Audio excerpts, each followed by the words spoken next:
our opening song, God Bless America. You don't need your books for this, but you need your hands free. And you never did do those motions for God Bless America that you know. Ready? God bless America, land that I love. Stand beside her and guide her through the night with the light from above. From the mountains to the prairies to the oceans far and full. God bless America, my home, sweet home. God bless America, my home, sweet home. The United States flag has played a big part in the lives of Americans. We have grown up learning the flag and learning about the flag in school.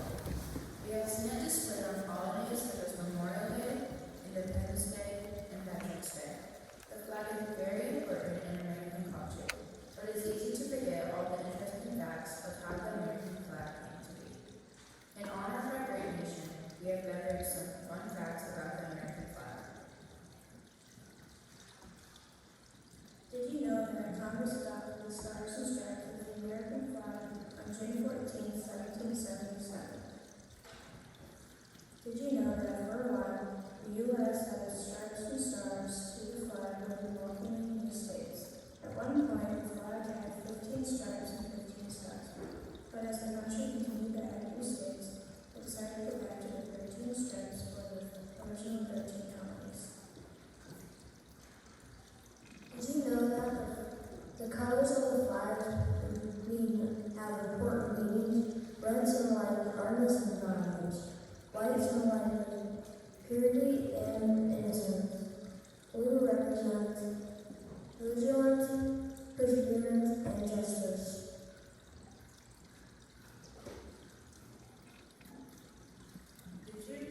Did you know that we also have celebrations of the flag? The celebration of the flag was invented by a teacher. In 1885, a 19-year-old teacher named Mr. Seaburn asked his class to write an essay on the symbolism of the flag. He spent the following half-century trying to make Flag Day a national holiday. It took a while, but with hard work, finally it paid off. Did you know that on August 3rd, 1949, President Truman signed an act of Congress that would designate June 14th each year as National Flag Day? We are taught from a young age to always give great honor and respect to our flag. There are many people that have dedicated their lives to protecting and serving our country and our flag. We have two special veterans visiting us today. Our first guest speaker is Mr. Troy Siebenhoff. Mr. Siebenhoff served in the Air Force and is a member of our parish. He is also married to his wife Leslie and has two daughters, Hallie, who is a St. Mary alumni and currently in college, and our first grade friend Stella. Mr. Siebenhoff has served in the military, and today he is going to share some of his experiences. Our second guest today is Mr. Jacob Siebenhoff. Jacob is Troy's nephew. He is a member of our parish and is St. Mary's alumni. Jake is serving in the Air Force as well. Please give a round of applause to welcome our guests.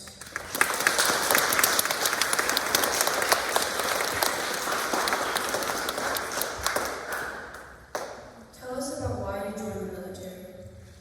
Well, first of all, thank you, Mrs. Taylor, Ms. Lund, for the opportunity to come talk to you folks. Truly an honor to come back and share our experiences of what it means for us to be a part of the military and to give back to this great nation. I'm going to have you ask me that one more time. Why did you join the military? All right, so the reasons I joined the military, I got to tell you, as I was young and growing up, my grandpa served in the Navy. My brother, who is Jacob's dad, went in the Air Force and was a big reason why I decided to join. But that ends up being, excuse me, the minor side. After I got in the military, I really started thinking about the reasons for it. I started thinking about the forefathers that served in all the foreign wars that allowed us to have the freedoms we have today. Those that didn't come back and sacrificed everything so that we could sit here with all the freedoms again that we have. That's my main reason for serving. And plus, it's as you do in here at St. Mary's, it's a little bit you can give back as you do some little projects around the community. Me, it was a bigger thing. You know, I give back to the community. I want to give back to the United States. So there's my reason. Okay. To piggyback off what he said, it doesn't feel like long ago sitting in your seat, but now I stand here with 4 years in the military, and some minor reasons, you know, growing up, like wanting to go to college, you're like, how are you going to pay for those things? And there's some ways, there's some scholarships, but the biggest one that jumped out to me is serve the country, you can get an education out of it. And then as I got older and I actually got in, I'm like, it's a lot more than that. And obviously, having an uncle that served, a dad, it's in the blood. That was my biggest reason. And the more I go through my career, the more I realize, you know, how important it is to serve, you know, behind those that had already served before me. It's a big deal to me. And now that my dad's retired, and he's on his way to retirement, I got some large shoes to fill, so I got a long career ahead of me, and I would like to fill those shoes in the best way that I can. How did you choose the Air Force? Again, I was influenced well by Jacob's dad.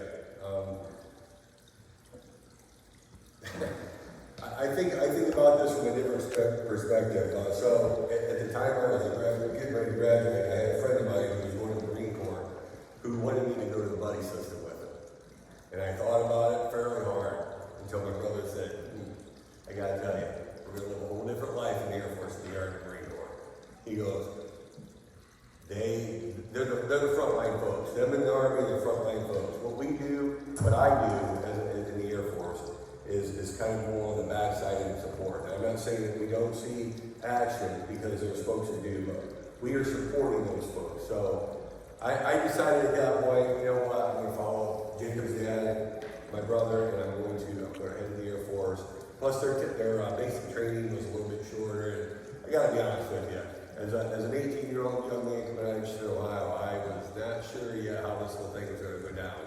But I will say that after almost 27 years, I'm definitely thankful each and every day that I had the opportunity, and you know, I was able to do it as long as I have. So. Well, it's a little different. I didn't really have a choice. All of them were in the Air Force, but no, our mission is to, you know, we've got a different mission statement. You know, but it was always to fly, fight, and win. And growing up, that's what all I ever wanted to do was be a firefighter and to fly. And I do both of those things, so it's pretty sweet. But with my dad doing 36 and a half years and Troy still in, you know, he's like, if I chose anything else, I probably would have been this one a little bit. But I didn't want anything else. I love aircraft. I love our mission, and the Marines, the Army, the Navy, the Coast Guard, they all play a role. But the Air Force, I saw myself playing the biggest in that one. And you know, like Jake said, the Army, the Navy, the Marines, the Coast Guard, doesn't matter what title I hold, what branch of service I have. We have the utmost respect for each and every one of the services. And yes, you will hear us dog each other, you know, or get on each other about how easy one we have it than the other, but I will tell you this, when it comes to serving the country and defending the United States, there isn't a one of them that is not considered my brother or my sister that I wouldn't stand next to continue protecting this great nation.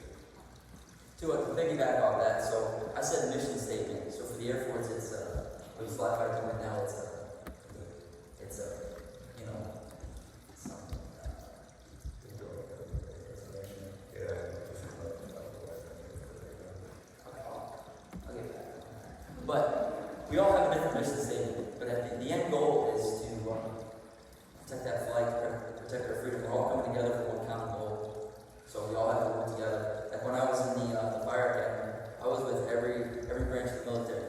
So I had Marines in my class, Navy shipmen in my class, Army in my class. We all had to work together.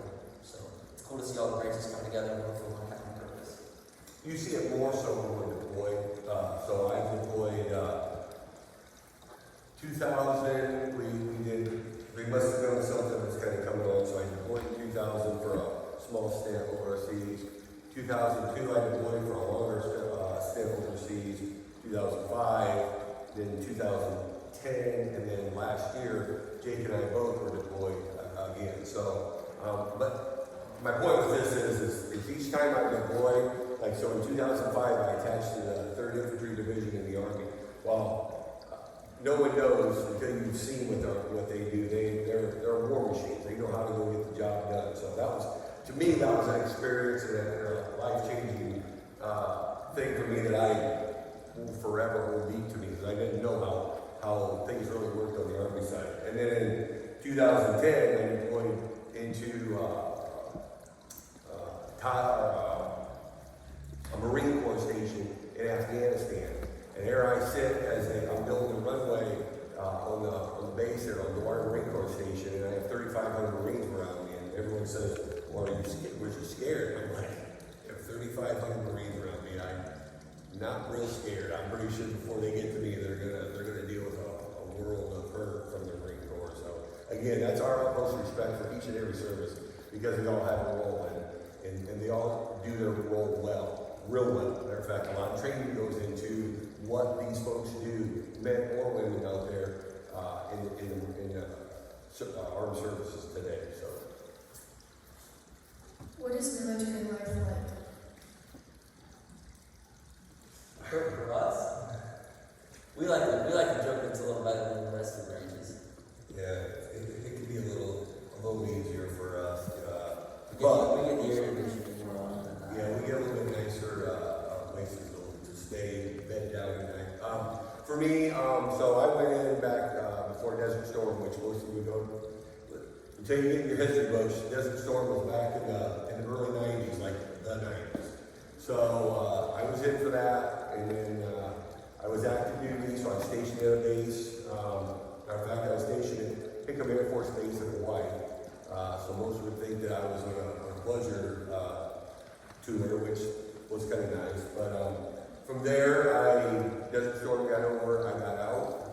I was out for a little while until Jacob's dad talked me back into going back in the military, and I said at the time that if there's a Red Horse unit anywhere close, I would consider it, but other than that, no. Well, lo and behold, he found Red Horse up in Port Clinton, Ohio, by Cedar Point, and I honored my commitment and said I went back in, and to this day I had no regrets. But my point with what military life is like, military life is a very, it's respect. It's respect more than anything, because you have folks that hold positions, that make decisions, and we have to respect that they're making the right decisions for what we're doing. It's also about honor.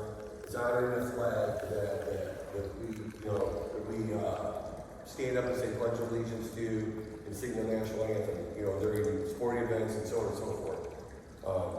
It's discipline, and I'm sure all you young men and women here, or young ladies and young men, get a lot of discipline coming out of St. Mary's School, because you know what? That's what you need in your life. You need some discipline and respect to go about life. It's all based on a baseline, and you build from there. So, to each of you, your teachers are there as kind of what we call drill instructors are in basic training, and they teach you the right ways, right? So, I know there's days when you don't understand why we're doing something, but there's a reason, and that's what we sometimes ask ourselves, why something's happened in the military, but there's a reason behind it. So, But other than that, we normally just do a duty during the day or at night, depending on your shift. And then obviously you live your normal life at night. A lot of training goes into what we do. Sometimes it's not just an 8-hour period. Sometimes it's 12, 14, 16-hour days on end. I know when we're gone on deployment,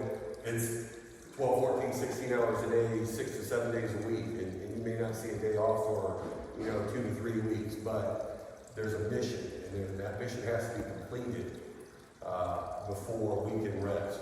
And so, firehouse. Jacob serves as a firefighter at the 180th, which is a fighter wing for fighter jets. And so planes coming in, going out, they got to be there when those planes are coming in, going out, so that if something happens, they're there to rescue or minimize any damages that are done. What does it mean to be a veteran?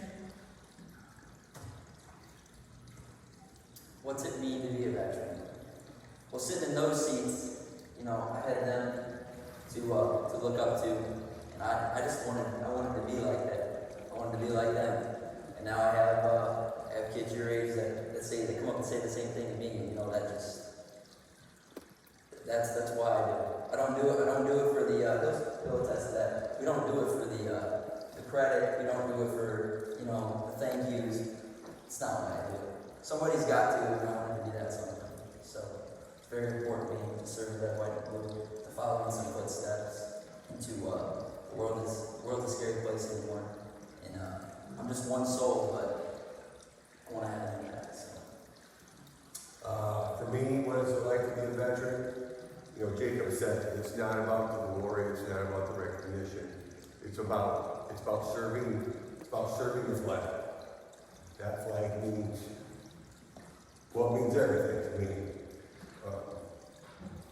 There's times, thinking about the past wars that went on, and again, those soldiers or Marines or airmen or Seabees or Navy folks who didn't come back home, they fought for something. And so, again, that's why I serve.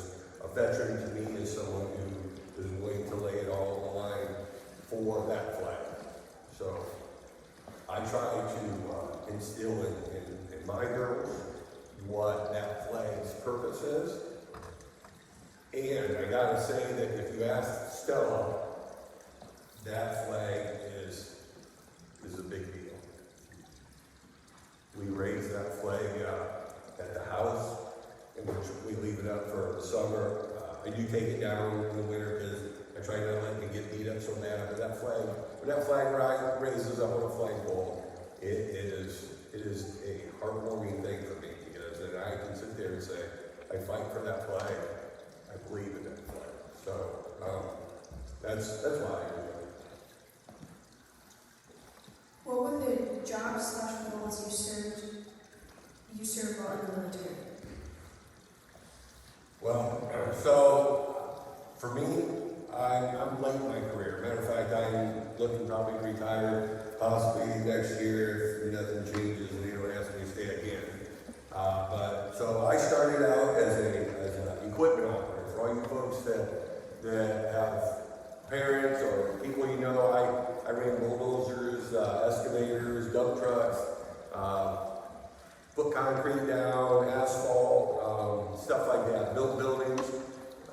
And then as I transitioned into a supervisor, then I just kind of let crews that did it, and then become a superintendent of everybody, and overseeing the shop of about 70 personnel. And now I sit in a position as a chief master sergeant where I oversee the whole entire squadron. It doesn't matter what their job is, I oversee the entire squadron. And I fall right under the commander, who's a full-bird colonel, who's an officer. So I fall under him and advise him on things. My biggest thing is taking care of my airmen, making sure that they're taken care of so that they can go get the job done. I was taught years ago, the Air Force teaches you mission first. And I had an old Vietnam chief, or an old chief who was a Vietnam vet, who I really looked up to back in the early 2000s until he retired. They told me, I will tell you right now, Troy, it's not mission first. I know that's what the Air Force teaches you, but it's not. He goes, it's you take care of your troops, and your troops will take care of the mission.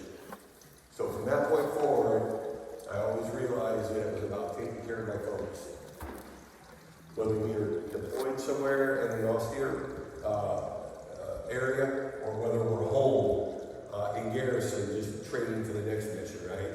And you will find as you grow older, you will see a lot of these soldiers after they've deployed somewhere and come back, sometimes they don't wear on. So I always want to make sure I'm there for those folks. We make phone calls throughout the month, just kind of, if we know someone's having some issues, we're there helping them out, because again, without the troops, the missions don't happen, and I need to make sure, as a chief of the squadron, that my folks are all engaged and ready to go when needed. So. He's a chief master sergeant, so he has quite a few more roles than I do. I just ranked up last month to staff sergeant, so NCO. So I have a little more responsibility than I have some troops in my chain. But coming in, you know, we're airmen. We're doing the job. We listen to our elders. We listen to our chain of command, and we do the job. But my main role coming in, I signed as like you said, I'm a fireman.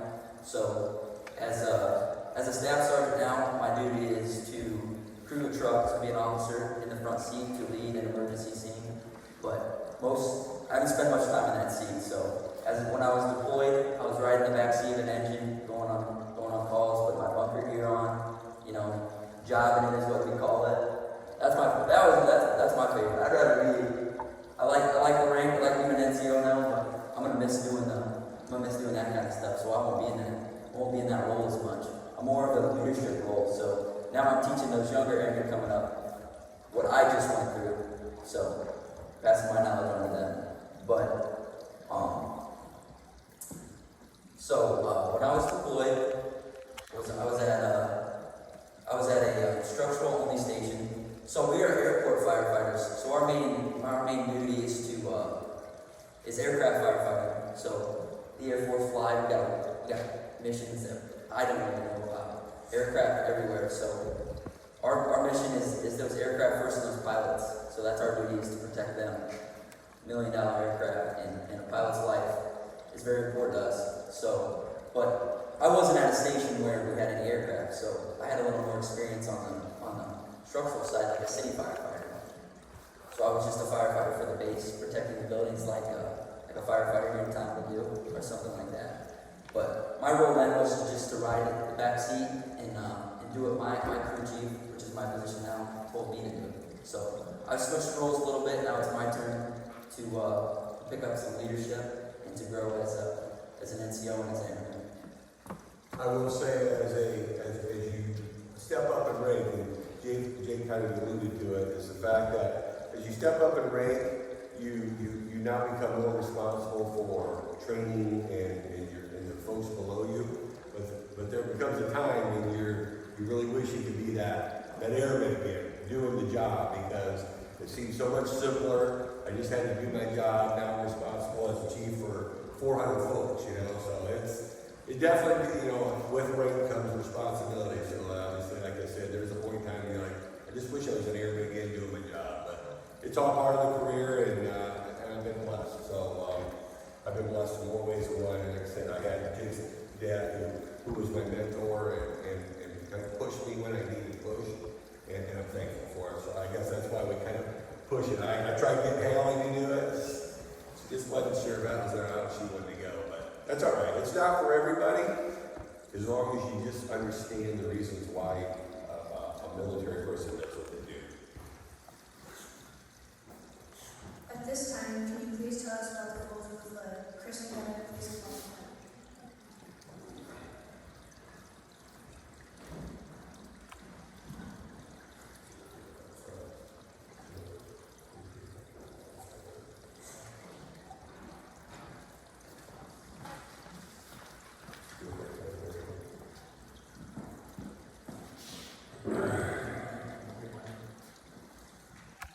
So one of the things Mrs. Hyman asked said, we kind of go through the proper folding of the flag. And so you may have seen us at Memorial Day, or at maybe the beginning of the football season when we raise and lower the is the proper way of folding the flag. And so what we'd like to do right now is we'll have these people, Jake's going to unfold the flag without touching the ground.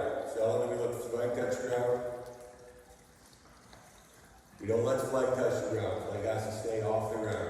Okay? And then what we'll do is I want you guys to fully unfold it all the way out as you get it.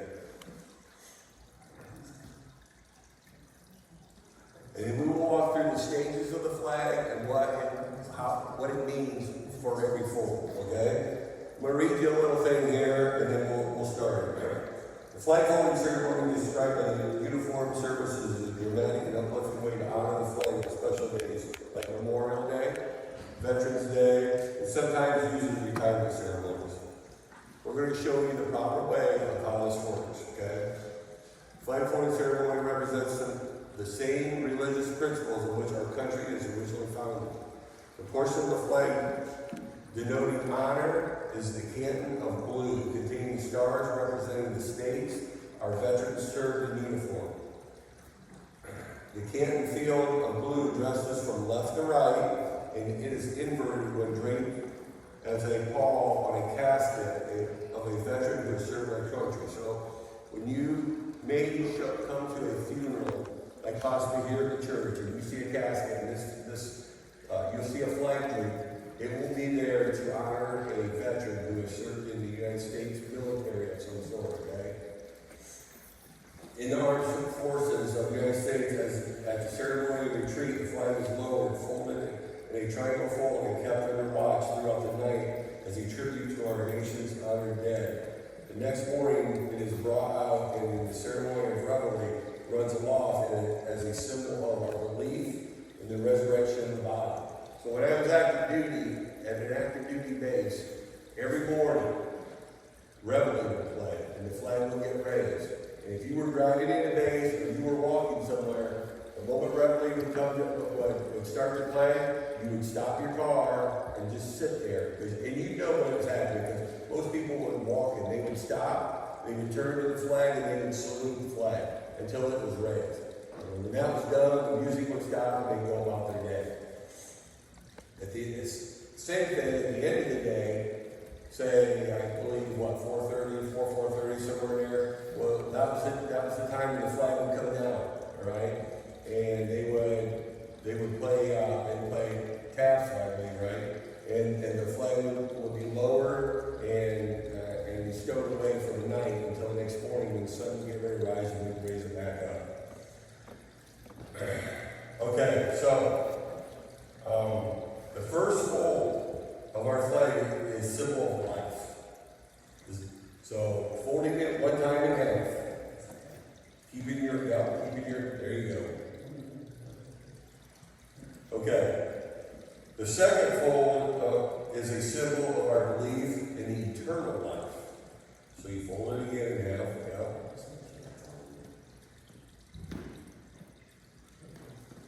Always making sure that the folds are nice and crisp, and there you go.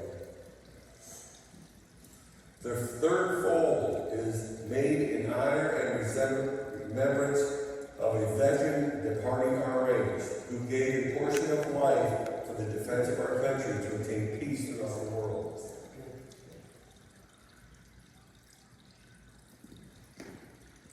The fourth fold represents our weaker nature. For as American citizens,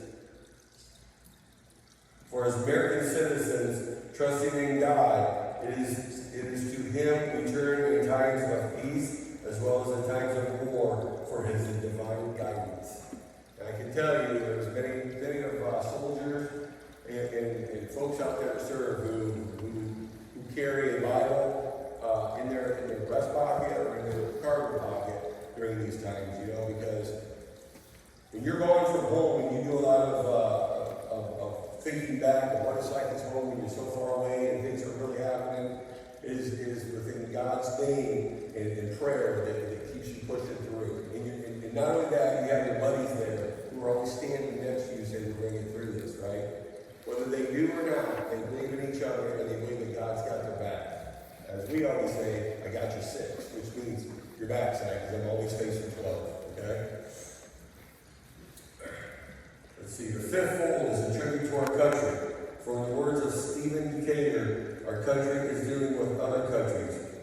always be right, but it is still our country, right or wrong. We go through some times like we are right now, where we make decisions, or the country is making decisions, and right or wrong, we stand with our country, because this is what we believe in, right?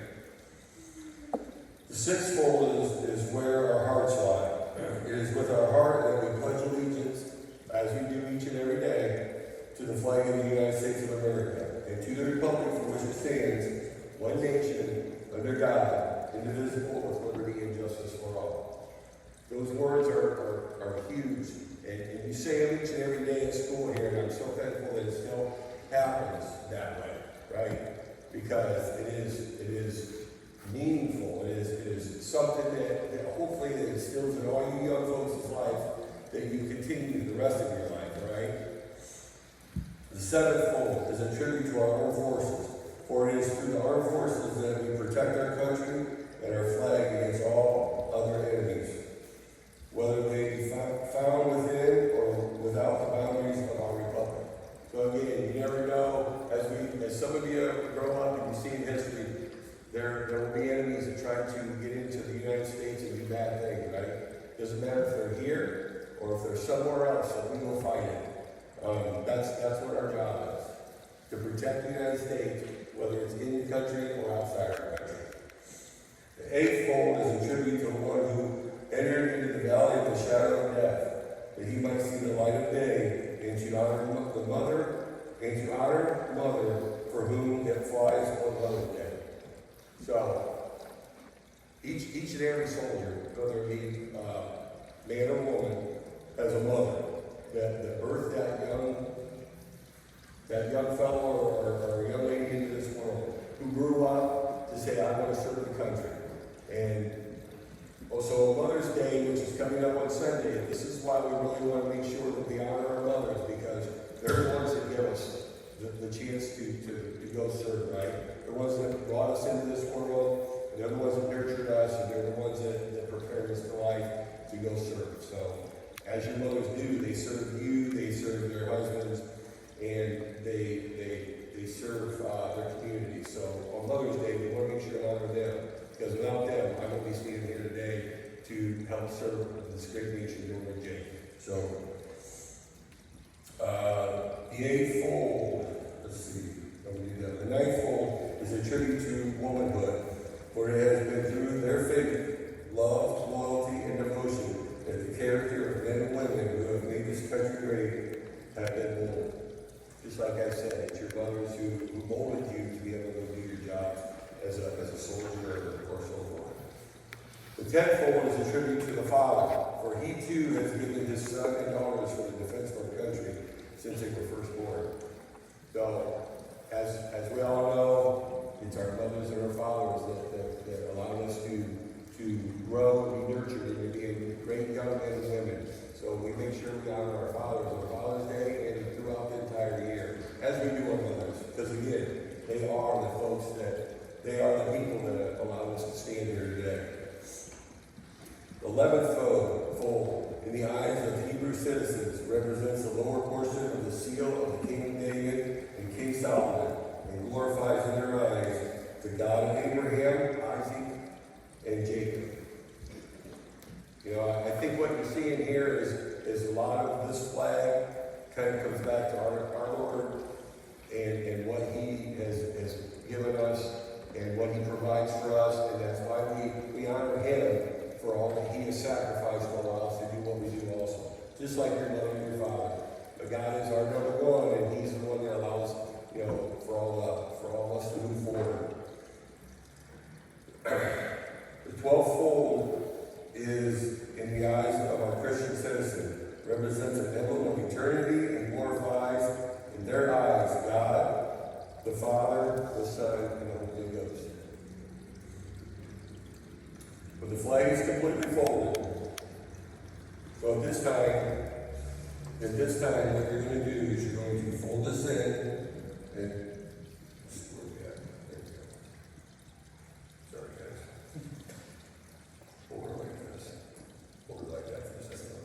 okay, so at this time, you're going to fold this one in, right? And then we're going to tuck it. So we're gonna lift this up and tuck it completely inside.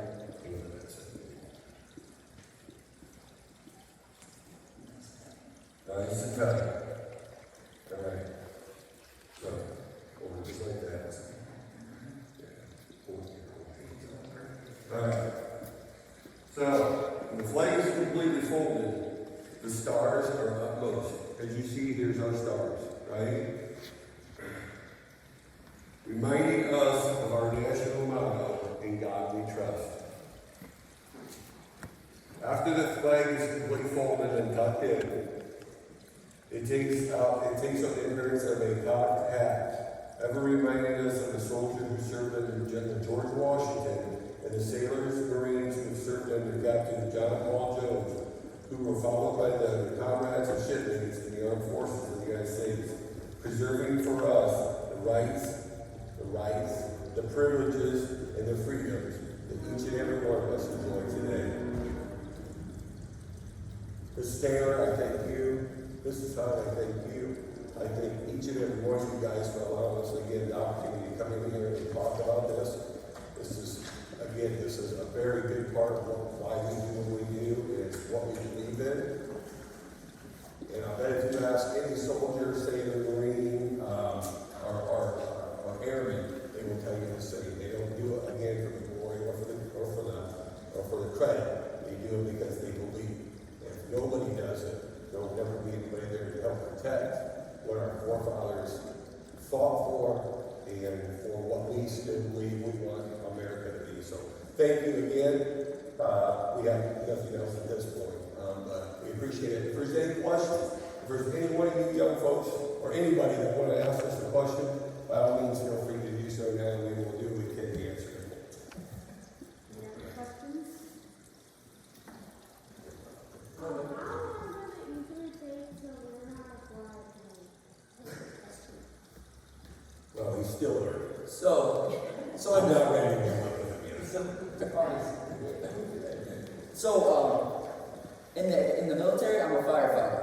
But so I have, being in the Air National Guard, I was able to go to school, and I'm still attending school, and I can be a pilot. I'm going to be a pilot.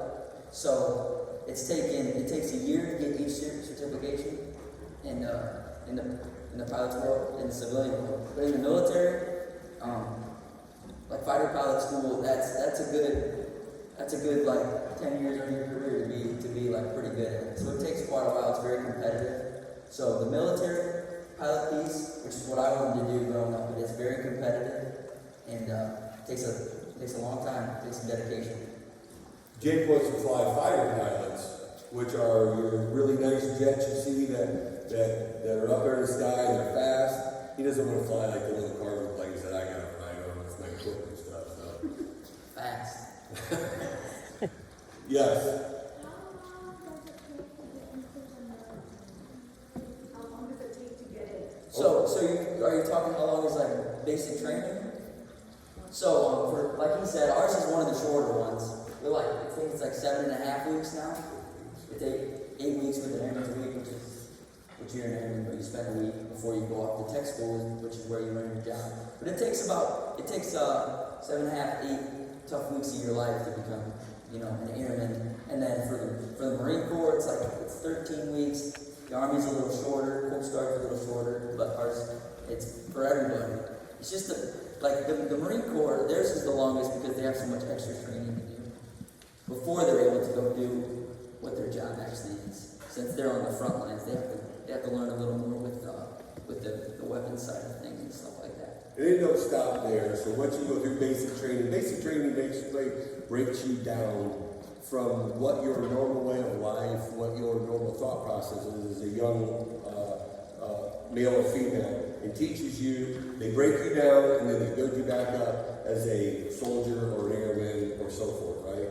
So you go through basic training and you run a lot and you get up real early and you eat real fast. Eat a lot fast. I gained 20 pounds. So. Yeah, I remember the days of staying at basic training at the table and you get your tray, you walk in, you stand at the table till everybody gets around it, and then you sit down and you better not eat fast because the moment you sit down, it seems like they're telling you to get up, put your tray away, and you better shovel some food in it, you better dig quick, you're gonna starve, right? When they finally figured out my name, well, they never knew how to really pronounce my name, my drill instructors, my MTI. We don't want them to know our name. That's good, but they didn't, they go, we almost forgot about you. I'm like, good, I did it right.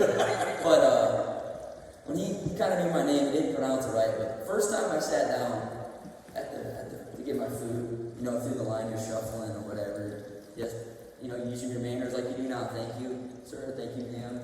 And I sat down at the table, and I just sat down, and he's like, Stephen, you have 30 seconds. I'm like, I just sat down, so he's like, you got 30 seconds. So you're just shoveling food in your mouth.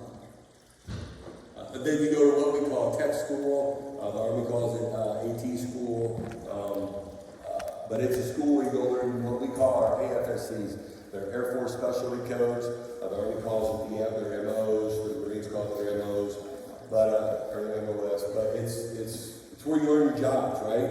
Where I learned how to be an equipment operator, it's where Jake learns how to be a firefighter, right? Because that's not part of our basic training, that's a whole different, another 8 to 13 weeks of going to another base and learning that side of it. So when you ask how long it takes, it takes a good year to go through and become to where you might go off to your base of where you're going to end up being at. So it's a process.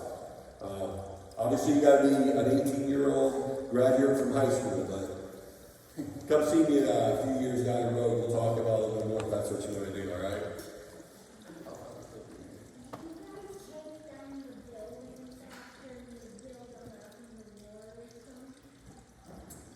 Good question. No. Can you repeat the question? Can you repeat that question? You take down the buildings after you build them. So in other words, I think what your question is kind of working towards is, so when we go set up a base somewhere across seas to operate from, do we take everything down when we leave? It depends. So it depends on if we are going to turn it over to somebody else, like a foreign country's military, so they can operate out of. It depends on whether or not the buildings have been damaged by some sort. A lot of the buildings that we operated out of back in years and years ago, we are refurbishing some of them now and maybe going back into those places to operate out of. So it just kind of depends on what the mission set is. Does that make any sense? All right. Young lady? I'm sorry, what's that? Oh. Airport, yeah, we gotta have a panel. Well, let me just say this. I know. A good airman has a pen, so when it comes time to signing things, which we sign a lot of things, Signs and stuff as you do. well, he should have a pen. As It's an airman. wrong, it's not in that pocket. Well, a lot of them put them down here. I don't like that down, you know what I'm saying? Yeah, yeah. So I just kind of do this thing and pull it out. Anybody else?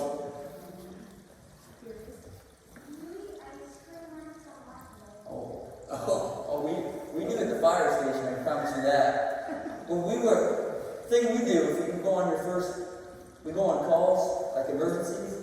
If it's your first one you've ever gone on, like something new, you always have to buy the crew ice cream.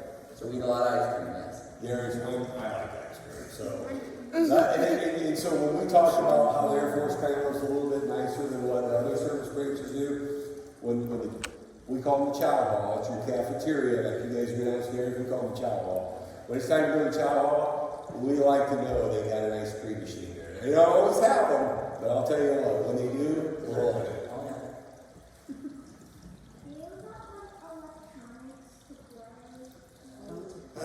Oh, we have to about electronics. Yeah. Oh, we're in the overseas for sure. I brought my PlayStation with me because on your days I needed something to do. The Wi-Fi wasn't the best, but you need something to do from time to time. Or on the plane ride or whatnot. So Jake's giving this to you from an airman's or an NCO's perspective. I'm going to give it to you from the chief's perspective, right? I know it's a changing generation, and that's just kind of the way it goes. I'm all right with having electronics here, because in your off time, if you have Wi-Fi, or when we deploy to other places in the world, we don't always have Wi-Fi, and you need to be able to do that, so you like watch movies or stuff. Where a guy like me gets a little frustrated sometimes is when they don't know how to put them away. So when we're out doing the job, or we're out doing training, they're messing with their phones, and then I gotta kind of speak up and say, Aaron, put it away. They're kind of like, yeah, Chief, gotcha. There's a time and a place for electronics. Yeah. There's a thin line, time and place. Yeah. So yes, they do have them. Well, let me ask that question. Do you want to know on good days or bad days? Well, let's go bad days. Bad days, we eat these things called MREs, meals ready to eat. They come in a bag, right? And you got to open the bag up, and then they're gotten better, I will say, because they used to be horrible. Yeah, they used to be bad. Even back when the days I first went in, we still had C-Rats, they were really bad. But guess what? You ate them or you starved. So, but the MREs have gotten better, and so you can pull out of that. They'll have stuff like spaghetti or, I don't know, gosh, can't think of all those stuff. Chili man, stuff like that. And there's bags that you put them in, you put a little water in them, you put them down in them, you roll them over and you lean them up against a rock, and they'll heat them up. And they won't get them extremely hot to where it's like eating it like you cook, right? And the nice thing is, every now and then you'll find M&Ms in there, or you'll find Skittles, or what have you. They're old. Yeah, yeah. So those are the bad days, I would say. The good days are when we go to Chow Hall and they have good food. I mean, they have good food. So I can tell you all about the food, but yeah, don't worry. Just think of something you really like: pizza, burgers. Yeah. What's that? Hey. Yes. Do you celebrate birthdays with cake and ice cream? That's a good question. Yes, they do, as a matter of fact. So, when Jake got on station last year over in Cutter, and now you need air days. That's, until COVID hit, that was the one thing that they did monthly at the Chow Hall. They would receive names of birthdays for the month, and they would have cake for them. They'd have a special meal of some sort, nothing too fancy. And then they would bring all the birthday folks in, and yeah, they'd have a cake there for them. So they have birthdays for the 4th of July when you're going to honor the United States. So yeah, we'll get cake. Yes.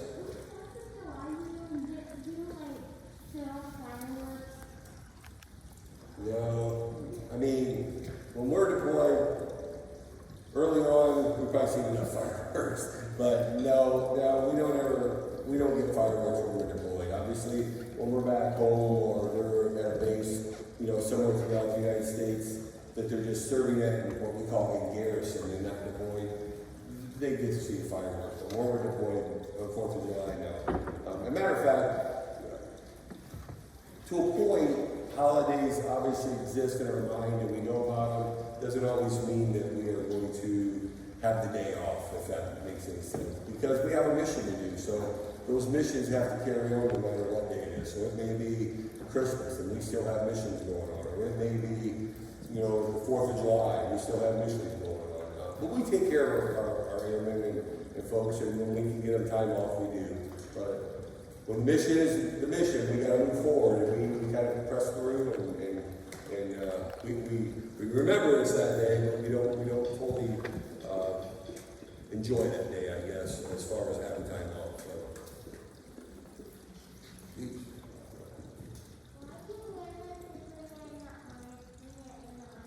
What's that?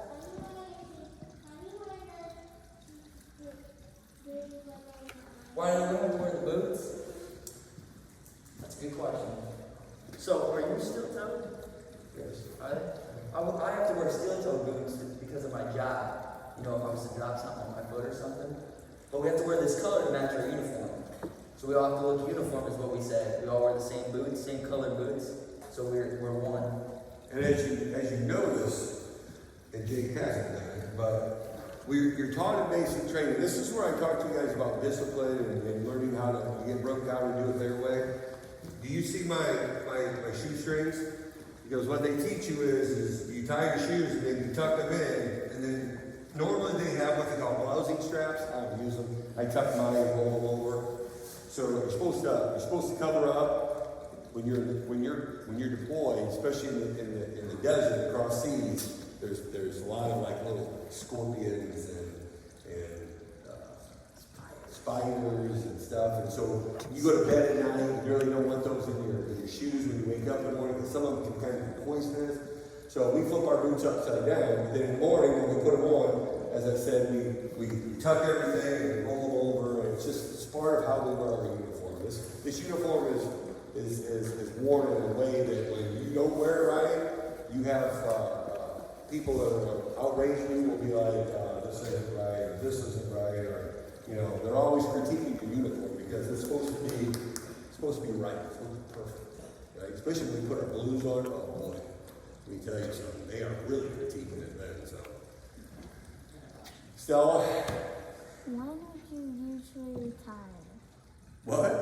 When would you usually retire? She asked when you retire. Good question.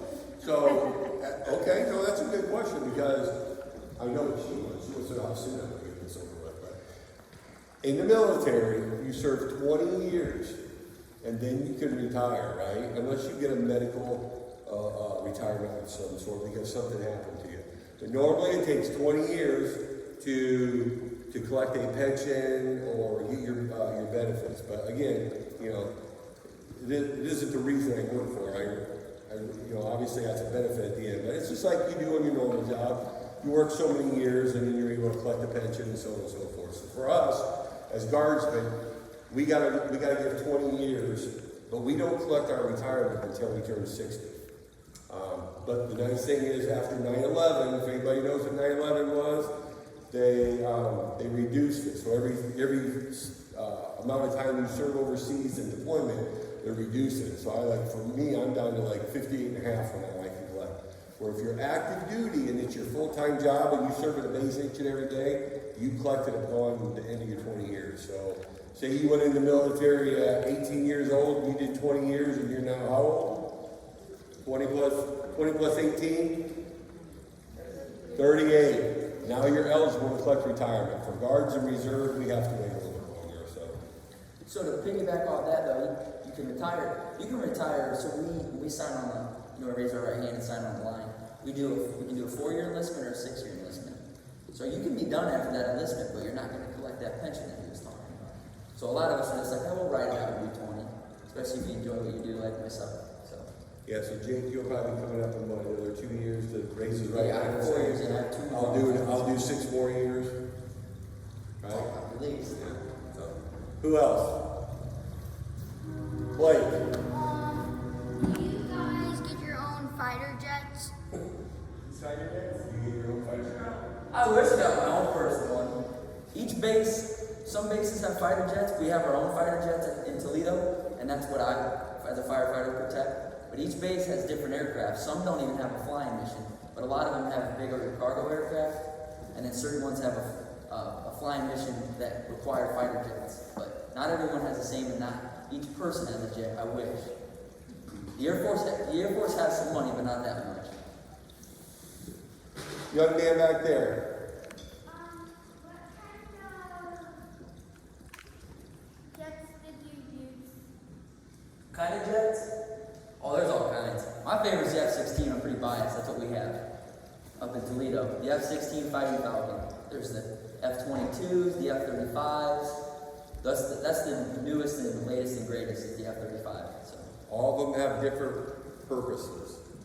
Like those are the ones that kind of shoot things, where I fly on things that haul stuff, like big dozers and stuff, So they're called cargo planes, and they're huge. They're big, right? You can lower a ramp and drive in them, and then open the front up and drive out of them, or some you got a backpack out of.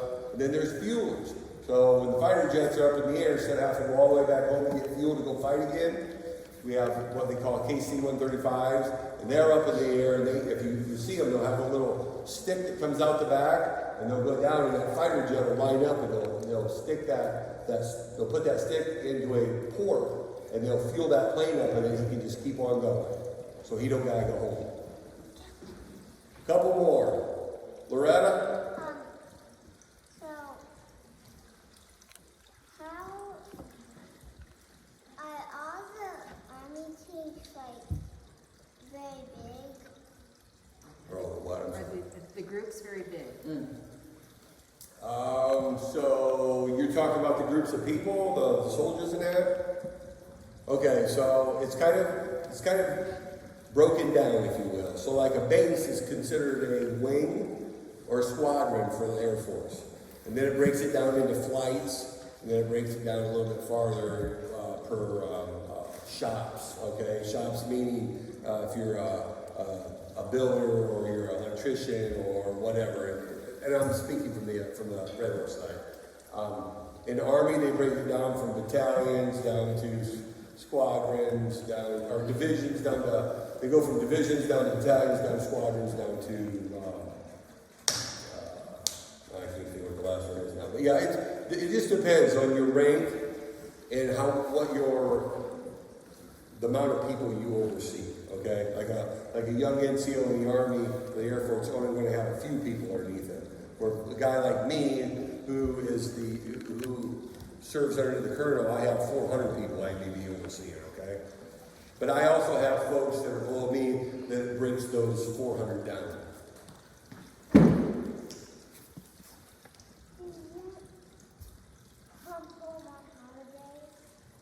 Do you come home on holidays? We wish. Again, if we're back home in garrison and not when we're just training, yeah, we get to go to holidays. If we're deployed, no, we don't. Stella will be the first to tell you, I wasn't home. Let's see, I wasn't home. Was I home for Memorial Day last year? I was home for Memorial Day. I wasn't home for 4th of July. I wasn't home for Labor Day. Some folks miss Thanksgiving. Some miss Christmases. I miss birthdays. But that's all part of the job. We know when we're going into it, that's going to be part of it. And you just get through it. You depend on your wingmen, as we call them, or your fellow soldiers in the Army or the Marines. You depend on them to help get you through the tough times. And I'll tell you, there's definitely in my 27 years been some tough times that I'm thankful for the ladies and gentlemen that I serve with, because they pulled me through it. So, Mr. Cibanello, we have time for one more question. who is it? Oh, we need to go to the back here. Young man, turn the back.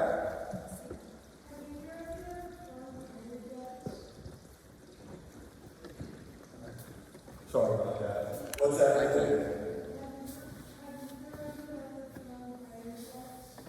Have I ever flown fighter jets? So, no. Jacob's dad, who won an award at one point in his career, did get a chance to ride a fighter jet. They called them incentive rides for us.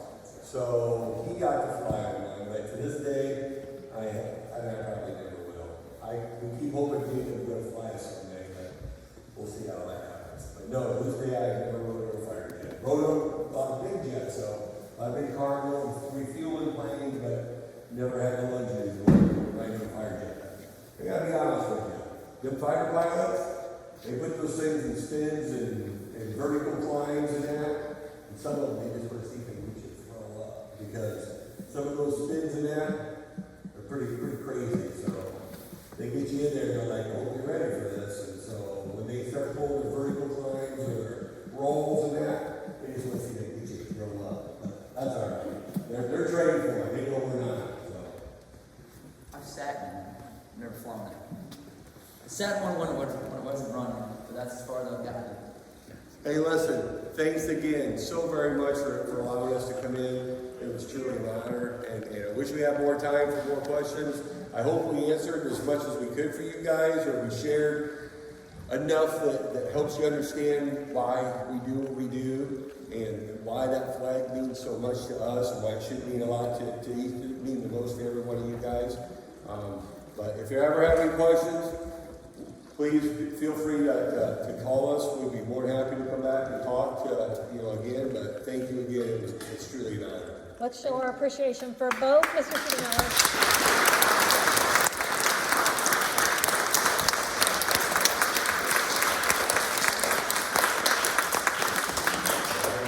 Thank you for your time, but more importantly for your service. We appreciate you.